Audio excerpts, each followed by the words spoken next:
Jadi orang yang meninggal terus dia tidak diketemukan jasadnya, yang tidak dikubur jasadnya, itu di mana ruhnya? Ini pertanyaan pertama, ini pertanyaan nggak penting. Ya, hal-hal yang seperti ini di pembahasan akidah itu penting ya untuk seorang penuntut ilmu. Jangan dia tanyakan hal-hal yang tidak ada pentingnya untuknya. Ini sekarang dia tahu ruhnya di mana, apa manfaat untuk dia? Hah? Ya, saya pernah tanya ke Syekh Soleh, enggak, ke guru kami Syekh Abdullah Al-Gudayyan. Ya, ini pertanyaan dari ikhwan ya. Ini pertanyaan gubu-gubu untuk ditanyakan. Ya, saya tanyakan, saya juga kena batunya. Ya. Jadi waktu itu ada yang nanya ke saya, Ustaz, coba tanya ke Syekh. Ya. Apakah surga sekarang itu sudah ada penduduknya atau belum? Ya. Surga sudah ada penduduknya atau belum sekarang ini? Apa sudah ada orang yang meninggal dia di surga sekarang? Ya tahulah, mungkin sudah pernah dengar ya Syekh Abdullah Al-Gudayyan ya. Syekh Abdullah Al-Gudayyan ini, Masya Allah, beliau kalau ketemu biasa itu lembut sekali orangnya. Terus dia pakaiannya itu sederhana sekali, beliau berpakaian apa adanya. Sampai orang-orang menyangkanya orang Badui begitu. Ya.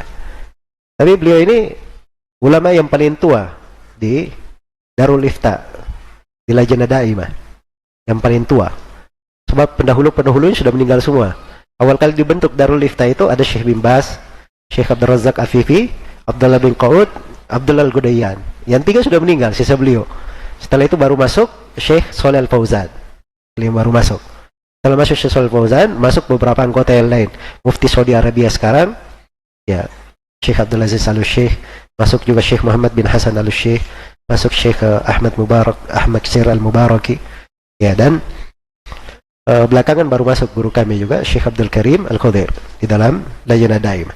Syekh Abdullah Al-Gudayyan ini itu beliau apa namanya pakar di dalam ilmu usul fikih beliau ini. Ya, dan beliau ini kalau ada murid begitu baca pelajaran, umumnya orang Saudi itu kalau mengajar syekhnya ada murid yang baca, gurunya menerangkan. Kalau Syekh Abdullah Al-Gudayyan enggak, dia baca sendiri. Umumnya begitu, dia tidak mau ada yang baca sebab dia tidak suka ada orang yang keliru cara membacanya.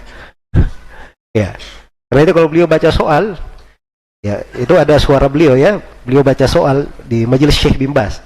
Syekh bin Baz yang menjawab, beliau membaca soalnya. Oh itu antik cara beliau membaca. Yaqulus sa'ilu. Ya, semua harokat yang di belakang itu diharokati semua sama beliau. Ya, Syekh Abdul Gudayyan. Nah, baik. Dan berjumpa dengan beliau jangan ada yang tanya macam-macam. Biasanya itu, ya orang tahu bagaimana Syekh Abdul Gudayyan. Saya pernah keluar dari masjid di Darul Ifta. Waktu itu Syekh Abdul Gudayyan jalan di depan. Ada anak-anak mahasiswa, ya, bertanya kepada beliau. Syekh bertanya seperti umumnya, tersenyum. Ya, terus ada anak mahasiswa yang tanya, Syekh antum sampai jam berapa ngantornya? Maksudnya di kantor sampai jam berapa? Ya, Syekhnya bilang apa? Kamu ini mufattish aliyah.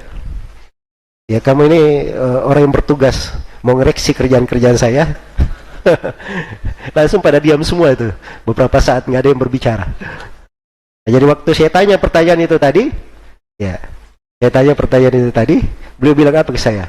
Kamu banyak saja berzikir kepada Allah, bertasbih, bertahmid, bertahlil. Kamu nggak usah tanya pertanyaan-pertanyaan seperti itu. Nah, seperti itu. Syekh rahimahullahu taala menutup. Ini memang pintu. Jangan ada, kadang ada hal-hal pintu tidak cocok untuk dibuka. Ya, tidak cocok untuk apa? Dibuka di dalam pembahasan-pembahasan yang seperti itu. Wallahu ta'ala alam.